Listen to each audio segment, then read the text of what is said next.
Hello everyone, మినపప్పును idli దోశలకు మాత్రమే కాకుండా ఒకసారి కర్రీ చేసుకొని తినండి. నేను చేసిన విధంగా కర్రీ చేయండి, చాలా టేస్టీగా ఉంటుంది. మీరే మళ్ళీ మళ్ళీ చేసుకొని తింటారు.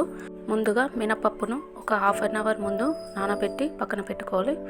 తర్వాత పచ్చిమిర్చిని కొద్దిగా కొత్తిమీర వేసి గ్రైండ్ చేసుకోవాలి. మన కారానికి తగ్గట్టు పచ్చిమిర్చి తీసుకోవాలి. తర్వాత స్టవ్ వెలిగించి స్టవ్ పైన ఒక బౌల్ పెట్టి కర్రీకి సరిపడా ఆయిల్ వేసి జీలకర్ర, లవంగాలు, మెంతికూర, కరివేపాకు, ఉల్లిపాయ ముక్కలు వేసి ఉల్లిపాయలు కొద్దిగా వేగిన తర్వాత వాటర్ పోసి వాటర్ని మంచిగా బాయిల్ కానివ్వాలి. వాటర్ బాయిల్ అయిన తర్వాత నానబెట్టి పక్కన పెట్టుకున్న మినపప్పును వేసి కొద్దిసేపు ఉడకనివ్వాలి.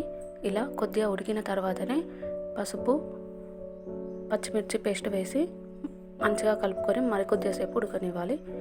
ఇలా పప్పు ఉడికి వాటర్ కొద్దిగా ఇంకిపోయిన తర్వాత సాల్ట్, ధనియాల పొడి వేసి కలుపుకొని మరికొద్దిసేపు ఉడకనివ్వాలి. అంతే, కర్రీ రెడీ.